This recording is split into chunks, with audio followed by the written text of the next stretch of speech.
자, 이재명 더불어민주당 대선 후보의 공직선거법 위반 사건 파기환송심 첫 재판이 대선 이후로 연기된 가운데 13일로 예정됐었던 이 후보의 대장동 의혹 등의 재판도 다음 달 24일로 변경이 됐습니다. 자, 그렇다면 대선 이후의 재판 진행은 어떻게 되는 건지 여러 가능성들을 짚어보겠습니다. 한편 최혜병 순직 사건의 수사 외압 의혹을 수사하고 있는 공수처가 영장에 윤 전 대통령을 피의자로 적시하고 이틀째 대통령실 압수수색을 시도 중입니다. 관련 소식들 임주혜 변호사와 함께 자세히 짚어보겠습니다. 어서 오십시오. 어서 오세요. 네, 안녕하세요. 네. 자, 말씀드린 것처럼 이재명 후보의 대장동 사건 재판이 원래 오늘 13일 또 27일에 예정이 돼 있었는데 공직선거법 파기환송심에 이어서 이 재판도 다음 달 24일로 연기가 됐습니다. 사실 예전에 이제 선거운동 기간이라면서 기일 제외 요청했을 때는 수용을 하지 않았었다가 지금 수용된 배경, 뭐가 달라진 거라고 봐야겠습니까? 일단 당시에는 대장동 관련 사건의 경우에는 기일 변경 요청이 구두로 이제 진행이 되었을 때 받아들여지지 않았습니다. 예. 하지만 상황이 좀 변했다라고도 볼 수 있을 것 같은데요. 사실 이재명 후보가 현재 가장 급한 불이라고 볼 수 있었던 그런 재판은요. 공직선거법 위반 사안이었습니다. 대법원에서 파기환송, 유죄 취지의 파기환송이 있었고 다시 서울고등법원에서 기일도 5월 15일로 6월 3일 대선 전으로 지정이 되었었는데 이에 대해서 즉각적으로 이재명 후보 측에서 기일을 대선 이후로 연기해달라는 신청을 했고 이 연기 신청이 있은 지 1시간 만에 이 공직선거법 이 파기환송심을 담당하고 있는 서울고등법원에서 이 연기를 받아들였습니다. 그렇군요. 그렇기 때문에 6월 18일 즉 대선 이후로 해당 사건의 기일이 변경이 되었는데 그러면서 이 기일 변경을 인정하면서 들고 있는 재판부의 사유를 보자면요. 이재명 후보 측의 주장해 왔던 것처럼 일단 헌법에서 후보자의 어떤 균등한 그리고 공정한 선거 운동이 보장되어야 된다라는 측면 그리고 한 가지 덧붙여서 국민들의 선택권 이런 부분들을 이재명 후보가 강조했는데 대법원에서도 이 선거와 관련해서 그리고 이 사법부의 판단과 관련해서 어떤 공정성 논란을 차단하고 공정한 선거 운동의 기회를 보장하기 위해서 이 기일을 선거 뒤로 미루는 것을 허가한다고 밝혔습니다. 그렇기 때문에 사실상 6월 3일 대선 전에 또 기일이 잡혀 있었던 이 대장동, 일명 이 대장동 재판 같은 경우에도 두 차례나 선거운동 전에 기일이 잡혀 있어서 그랬잖아요. 이전의 판단과는 다르게 어떤 형평성 측면을 고려해서 기일 변경을 받아들인 것이 아닌가 이렇게 판단이 됩니다. 그렇군요. 결국 이제 공정성 논란 우려를 이제 언급한 것인데 대선 시점에 영향을 미쳤다 이렇게 볼 수 있는 거죠? 그렇죠. 결국 대선을 앞두고 있는 현 상황을 염두하지 않을 수 없었다라고 볼 수 있을 것 같은데 다만 이번 결정이 좀 어색하다, 이례적이다 이런 평가가 나오는 부분은요. 지금 대법원에서는 굉장히 신속한 판단을 강조해 왔고 그렇기 때문에 고등법원에서도 어찌 보자면은 바로 신속하게 진행을 하면서 5월 15일로 기일이 잡혀 있다가 전격적으로 이 기일 변경 신청이 접수된 지 1시간 만에 나온 판단이라는 점에서는 의아하다는 반응도 있었습니다. 하지만 고등법원이 이런 판단을 내리기까지 정말 1시간 만에 판단을 했다고 생각하지는 않고요. 이미 이 대법원의 파기환송심 직후부터 이재명 후보 측에서는 기일 변경을 요청할 것이다라는 이야기를 해왔기 때문에 사전에 그런 부분들을 이미 어떤 결정을 하기 위한 자료들을 좀 확인하고 있었지 않았을까라는 생각도 들고요. 그리고 지금 서울고등법원에서 어차피 공직선거법 위반 사안이 지금 파기환송심으로 와 있지만 결론이 대선 전에 난다고 해도 이재명 후보 측에서 재상고를 하게 된다면 다시 재상고심으로 가면 6월 3일 전에 확정이 되기는 불가능하다. 이런 부분들을 감안해서 이런 불필요한 논란을 피하고자 6월 3일 이후로 기일 변경을 받아들였다고 볼 수 있을 것 같습니다. 그렇군요. 특히 이 후보 측이 기일 변경을 신청하면서 내세운 법조항이 공직선거법 제11조입니다. 그러면 이 공직선거법 제11조는 어떤 내용이 담긴 법조항인가요? 네, 이재명 후보 측에서 기일 변경을 요청하면서 들었던 여러 가지 사유들 가운데 하나로서 이 공직선거법 11조가 언급이 되고 있는데요. 이 공직선거법 11조 같은 경우에는 이제 대선에서 후보자로 등록을 하게 되면은 이 선거운동 기간 중에 체포가 금지된다는 그런 내용을 담고 있습니다. 결국 이 조항의 취지를 보자면 이재명 후보 측에서 주장하는 주장하는 것처럼 어떤 공정한 균등한 선거 운동 기회의 보장이라는 그 주장점과 좀 맞닿아 있다고 보여지는데 네. 사실상 이번 사안 어떤 재판이 진행 중이고 공판 기일이 대선 후보 운동 기간 중에 잡힌 것이 공직선거법 11조와 직접적으로 맞닿아 있다고 보기는 어렵겠지만 다만 공정하고 균등한 선거 운동의 기회를 보장받아야 된다는 주장을 강조하기 위해서 해당 조항을 언급한 것이 아닌가 저는 그렇게 보고 있습니다. 그렇군요. 자, 이재명 후보 측이 위증교사 사건 2심 재판부에도 기일 변경을 신청한 상태입니다. 원래는 이제 5월 20일 대선일인 6월 3일로 예정이 되어 있었는데 이걸 기일 변경 신청한 것인데 이 재판이 결국 연기될 가능성이 높다고 봐야겠습니까? 현재로서는 그렇게 판단이 되고 있습니다. 예. 지금 대선 6월 3일 전에 잡혀있는 공판은 이제 이 위증교사 항소심 이것밖에 남아있지가 않거든요. 예. 사실상 해당 항소심 공판 기일이 5월 20일에 예정되어 있는데 이것도 연기가 받아들여진다면 6월 3일 전에 이재명 후보가 받게 되는 별도의 재판이 공판 기일이 잡혀있는 것은 없습니다. 지금 이미 고등법원이나 아니면 이제 지방법원 측에서 기일 연경을 받아들여주고 있는 현 상황을 좀 고려할 때 예. 물론 위증교사 항소심이 반드시 기일 변경을 받아들일 의무라던가 그런 법적 근거를 확인하기는 어렵지만 아까 이제 그 이재명 후보 측이 위증교사 사건 2심 재판부에도 기일 변경 신청을 했다. 이게 연기될 가능성이 높겠느냐 이걸 여쭤봤었는데 관련 내용 계속 좀 들어보죠. 그렇습니다. 위증교사 항소심이 5월 20일에 예정되어 있는 이 상황인데요. 사실상 지금 6월 3일 대선 전에 남아있는 공판 기일은 이 위증교사 항소심이 유일합니다. 그렇기 때문에 이미 기일 변경 신청이 된 만큼 항소심 재판부에서 반드시 기일 변경을 해줄 의무는 없고 예. 이전에 기일 변경이 되었다고 필수적으로 이 기일 변경이 돼야 되는 것은 아니지만 이 균등한 선거 운동 기회 보장이라는 측면에서 기일 변경이 될 가능성 높게 점쳐지고 있습니다. 그렇군요. 네, 그러면은 또 여기서 따져봐야 할 게 만약에 이재명 후보가 당선이 되면 바로 임기가 시작이 되는 거고 또 헌법 84조 논란이 계속될 수밖에 없는 거잖아요. 그러면 재판 지속 여부는 그 후에 누가 결정을 하게 되는 거예요? 그렇죠. 이재명 후보가 이 6월 3일 대선에서 만약 당선이 되게 된다면요. 현직 대통령의 신분을 바로 갖게 됩니다. 그렇다면 헌법 84조가 이제 수면 위로 등장할 수밖에 없습니다. 헌법 84조는 불소추 특권을 규정해 두고 있어서 현직 대통령은 내란 외환해제를 제외하고는 소추되지 않는데 이재명 후보 측에서는 이 소추라는 의미를 진행 중이던 재판도 정지된다고 해석을 하고 있습니다. 예. 지금 재판은 계속 중이고 대선 이후에도 공판 기일들이 잡혀 있는데 예. 1차적으로는 지금 각 재판을 담당하고 있는 고등법원이나 이 지방법원에서 지속 여부를 결정하게 됩니다. 이에 따라서 만약 재판이 지속된다고 한다면은 이제 이재명 후보, 이재명 당선이 신분이 되었다면 이 현직 대통령 신분에서 이 재판이 계속되는 것이 문제가 있다라고 하면서 권한쟁의 등을 신청할 가능성이 있고요.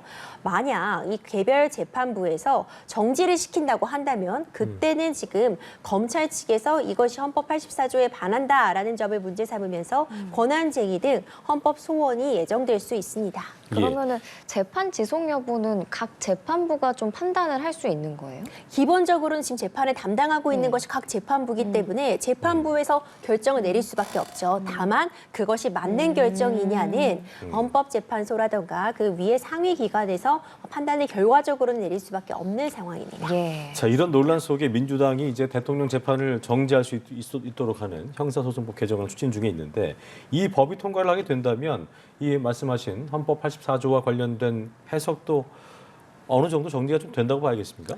그런 부분이 있습니다. 지금 형사소송법 개정안이 법사위를 통과했고 이제 본회의 산정을 앞두고 있다 이렇게 평가할 수 있는데 이 형사소송법 개정안 내용을 보면은요, 피고인이 대통령으로 당선이 되면 받고 있었던 그 모든 재판이 정지한다. 임기 동안은 정지하는 것으로 규정이 되어 있습니다.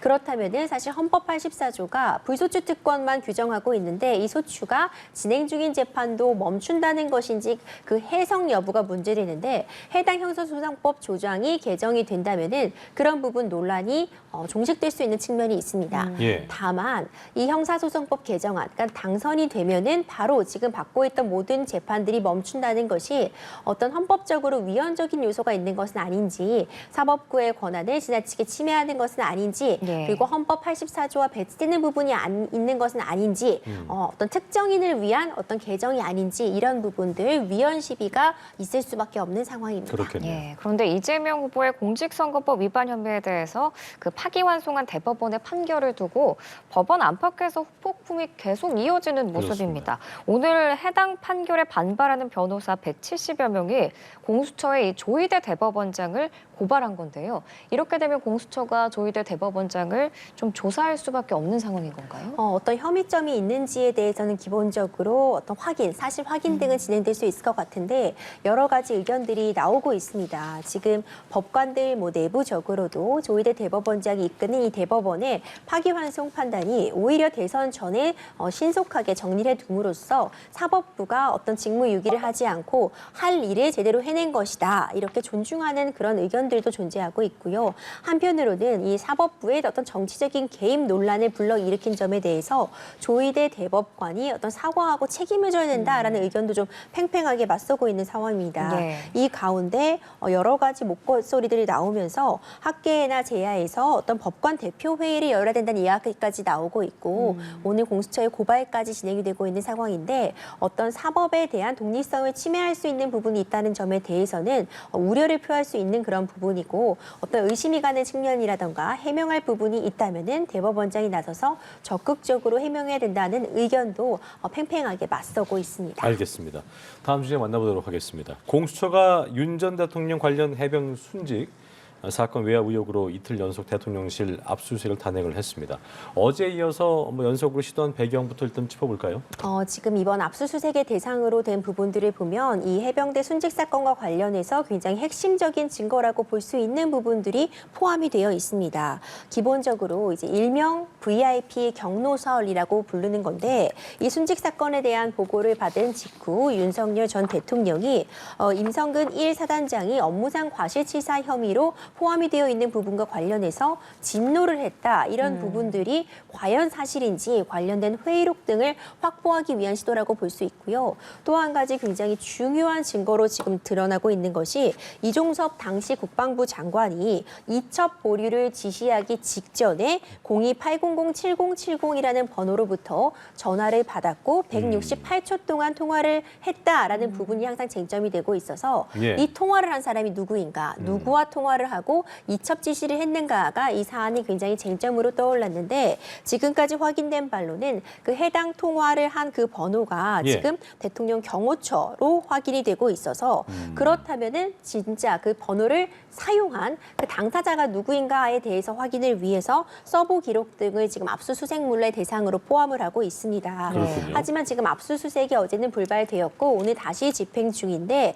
이런 중요하다고 생각한 자료들을 확보할 수 있을지는 압수수색의 결과를 좀 더 지켜볼 필요가 있겠습니다. 예, 공수처가 압수수색 영장에 윤 전 대통령 그리고 이종섭 전 국방부 장관 등을 직권남용 혐의 피의자로 적시를 했는데 이렇게 피의자로 적시를 했다는 건 어느 정도 혐의가 확인이 됐다, 입증이 됐다 이렇게 볼 수 있는 건가요? 아직 압수수색 영장이기 때문에 어떤 사법적인 판단이 내려졌다고 보기는 어렵겠지만요. 예. 기본적으로 이 압수수색이 필요한 이유와 관련해서 이제 피의자를 윤석열 전 대통령과 이종섭 전 국방부 장관으로 적시해 두었다는 부분은 의미가 있을 것 같습니다. 예. 어느 정도 확인이 필요한 대상자이다라는 점, 그리고 이제 지금 수사선상에 올라 있고 결국 이종섭 국방부 장관과 그리고 윤석열 전 대통령에 대한 어떤 직권 남용 혐의, 권한 없는 일을 강제로 하게 한 그런 혐의와 관련해서 어느 정도는 수사가 지금 진행이 되고 있고 자료도 확보했다라는 취지로 이해할 수 있을 것 같습니다. 예. 네. 어제 압수수색이 이제 대통령실의 거부로 결국 중단이 됐었는데 대통령실이 거부의 근거로 들고 있는 법조항이 어떤 거예요? 다시 형사소송법 110조, 111조가 등장합니다. 이 형사소송법 110조, 111조는 군사상 기밀이나 공무상 기밀에 해당하는 그런 장소를 압수수색할 때는 책임자의 승인이 있어야 된다는 조항인데 계속해서 반복되고 있지만 대통령실 같은 경우에는 해당 조항을 근거로 해서 책임자의 승인이 없기 때문에 압수수색에 응할 수 없다는 주장을 펴고 있는 것입니다. 네, 그렇군요. 알겠습니다. 오늘 대통령실 압수수색 이루어질 수 있을지 지켜보도록 하고요. 네. 다음 주제로 넘어가겠습니다. 이 논란이 좀 수그러든 줄 알았는데 고 김세론 씨 유족 측이 배우 김수현 씨를 아동복지법 위반 및 무고 혐의로 고소를 했습니다. 유족 측이 내세우고 있는 주장의 핵심 쟁점은 뭐예요? 네, 어제 또 새롭게 고 김세론 씨 유족 측에서 이제 녹취록이라는 부분들 생전 녹취를 공개했는데요. 이 녹취록의 그 내용, 그 녹취를 좀 들어보면 그러니까 미성년자 시절부터 김수현 씨와 고 김세론 씨가 교제를 했고 예. 그리고 어떤 그런 긴밀한 관계, 성적인 접촉도 있었다 이런 내용들이 담겨 있어서 굉장히 좀 충격적이었습니다. 물론 이제 김수현 씨 측에서는 해당 그 녹취록을 주거장하는 그런 부분들이 이제 조작된 것이다라고 사실 무근이다라고 맞서고 있는 상황인데요. 어제 이 해당 녹취가 공개가 되면서 이제 또 유족 측을 담당하고 있는 변호사 측에서는 아동복지법 위반으로 김수현 씨를 추가 고소한다고 밝혔습니다. 예. 이 아동복지법 위반은 아동에게 음란한 행위를 시킨다거나 아니면 아동을 대상으로 해서 성희롱을 했다 이런 경우에 지금 적용이 되는 부분인데 이와 관련해서 이제 추가로 고소를 진행하는 한편 이 김수현 씨가 허위 사실 적시에 의한 명예훼손으로 유족 측을 고소를 한 부분이 있는데 이에 예. 대해서 또 무고로 맞 대응을 하겠다고 밝히면서 논란이 계속 심화되고 있는 상황입니다. 그렇군요. 유가족 측이 생전에 김세론 씨의 녹취 파일이라면서 음성 공개를 했고 이거에 대해서 김수현 씨 측은 조작이라고 맞서고 있는 상황인데 어쨌든 이 녹취의 진위 여부가 수사에서 중요해 보일 텐데 녹취에 있던 조작 여부를 법적으로 입증하려면 어떤 절차가 좀 필요한 겁니까? 그렇죠. 그 부분이 이제 관건이 될 것 같은데 이제 음성이 공개가 되어 있습니다. 유족 측에서는 이것이 고 김세론 씨가 미국에 있는 어떤 지인과 이 제보자와 통화를 하는 내용을 녹취한 것이다라고 주장하고 있고 김수현 씨는 이것이 조작된 것이다. 뭐 AI 같은 부분들을 활용한 것이다라고 하고 있는데 예. 이 생전에 뭐 고 김세론 씨의 어떤 발언 내용들을 분석해서 음성의 그런 파동 같은 부분들이 일치하는지 이런 면밀한 조사 결과나 감정 결과 등을 한번 신청해 보지 않을까 현재로서는 생각이 됩니다. 알겠습니다. 네, 알겠습니다. 오늘 예. 사건 현장 임주혜 변호사와 함께했습니다. 말씀 잘 들었습니다. 고맙습니다.